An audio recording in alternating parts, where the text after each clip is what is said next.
इस क्षेत्र के विधायक माननीय बरकड़े जी और इसी क्षेत्र के पूर्व विधायक माननीय डॉक्टर साहब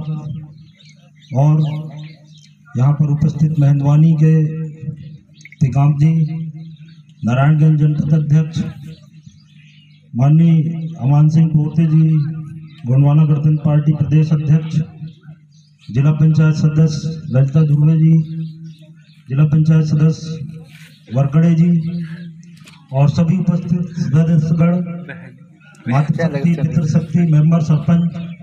सभी दूर दराज से आए हुए प्रभावित लोग, सभी को मेरी ओर से सेवा जोहार प्रणाम। जैसा कि आज बहुत ही गंभीर विषय पर बैठे होने के कारण मुझे लगता है ज़्यादा भाषण और राजनीति को दूर रखकर हमको इस विषय पर चर्चा करना चाहिए कि इसका सॉल्यूशन क्या होगा, क्योंकि आज तक ये कोई थोड़े समय के लिए नहीं हुआ। जब इस पर विचार किया गया या प्लान बनाया गया तो किस सोच के तहत और कब हुआ, आज से अगर 25-30 साल पहले, 40 साल पहले बनाया गया होगा तो तत्कालीन गवर्नमेंट कौन रही होगी और इस क्षेत्र के जनप्रतिनिधि की क्या जिम्मेदारी थी, उसको मुझे लगता है उस समय नहीं समझ पाने के कारण आज हम भुगत रहे हैं। और इसका सॉल्यूशन क्या होना चाहिए, आज जब सभी बैठकर एक साथ सोचे और एक दूसरे से विचार मंथन करें कि ऐसा कब तक होगा, और यही नहीं उड़ारी की बात ना करें तो पूरे ये विश्व में और पूरे देश में ऐसा क्यों होता है, सिर्फ आदिवासियों के साथ क्यों होता है। तो इसको चाहे तो क्या आप जनप्रतिनिधि चुनते हैं तो उसको क्या एक बार नहीं सोचना चाहिए इसके प्लान क्या होंगे। मतलब सीधी बात कहें तो क्या नुकसान के अलावा अगर डैम ना बनता और उसी को छोटे छोटे डैम बनाकर अगर किया जाता और हमारे जनप्रतिनिधि अगर आगे आकर उसको करते या तत्कालीन जो गवर्नमेंट रही होगी उस समय ऐसी योजना बनाते तो ना पानी की समस्या होती, ना तो सिंचाई की समस्या होती, ना तो आपको यहाँ या वहाँ जाने की कोई जरूरत नहीं होती। और विस्थापन की बात कहूँ तो विस्थापन का मतलब क्या होता है, क्योंकि हमारे आदिवासी समाज के लोग अनएजुकेटेड होने के कारण कोई क्वेश्चन नहीं करते हैं, क्योंकि इसका सीधा सिंपल यह है कि विस्थापन का मतलब है कि जब कभी कोई सरकार अगर प्लान बनाती है और हम लोगों का के साथ साथ अगर देश का विकास है तो हम अग्रणी हैं। आज तक हजारों साल से हमारे पूर्वज और आदिवासियों ने इतना बलिदान, सिंचाई या विद्युत उत्पादन,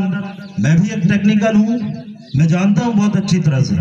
क्योंकि उसको छोटे छोटे डैम बनाकर चाहें तो पूरे नर्मदा यहाँ से डिंडोरी तक पानी की कहीं समस्या ना हो और ना तो किसी गांव को उठने की जरूरत हो। लेकिन किसी भी सरकार की ये मंशा नहीं रहती कि वो ऐसे सुदृढ़ काम करें या सार्थक रूप से हमारा विकास करें। उन्हें तो ज्यादा से ज्यादा फायदा लेना है। जैसे कि अभी मैंने एक केजरीवाल जी का इंटरव्यू देखा था, जैसे कि पूरे देश में अगर 4 लाख मेगावाट विद्युत उत्पादन हो, अभी हो रहा, वर्तमान में हो रहा, और मात्र पूरे देश को 2 लाख विद्युत की जरूरत है, 2 लाख मेगावाट की। लेकिन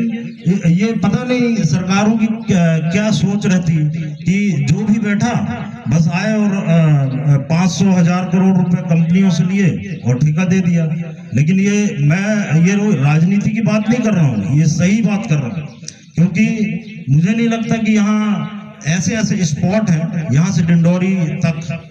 छोटे छोटे डैम बनाकर एक भी गांव ऐसा ना होगा जहां पानी की सुविधा ना पहुंचा सके और नुकसान भी नहीं होगा, क्योंकि जंगल में उड़ारी तो थोड़ी दूर की बात है। कई जगह ऐसे स्पॉट है जहां पे जंगल ही जंगल है, तो पानी को पंप हाउस के माध्यम से बनाकर पानी पहुंचा सकते हैं। लेकिन हमें इतने सालों से ये डैम एक बार प्लान बन गया, बस उसी पे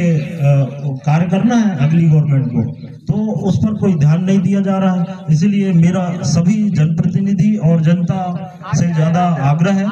कि वो एकदम सोच समझ कर निर्णय लें और इसको जैसे तैसे करके सबको मिलजुल कर, चाहे वो किसी भी पार्टी का हो, क्योंकि आखिर हमारे ही समाज का नुकसान होता है। क्योंकि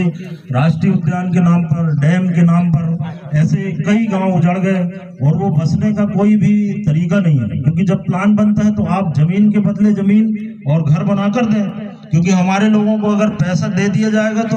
वो 4 दिन में खत्म कर देंगे, क्योंकि उनके पास कोई प्लान नहीं रहता और जैसे कि वैसे और इधर उधर दर दर की ठोकरें खाकर और उनकी स्थिति और बद से बदतर होती जाएगी। इसलिए मेरा आग्रह है सारे जिले के और पूरे महाकौशल के सभी आदिवासियों को एकत्र होकर ऐसे कोई भी कठिन परिस्थितियों को सामना करने के लिए सभी को इकट्ठे होना चाहिए। क्योंकि आज उड़ारी की समस्या नहीं है, ये पूरे समाज की समस्या है, ग्रामीणों की समस्या है। ऐसा कोई विकास नहीं होता कि किसी को एकदम से भगा दिया जाए पैसा देके और उसका ऐसे विकास हो जाता है। इसके हर किसी के एक मायने होते हैं, प्लान होता है, उसके मुताबिक कार्य करना चाहिए। और मेरा सभी जनप्रतिनिधि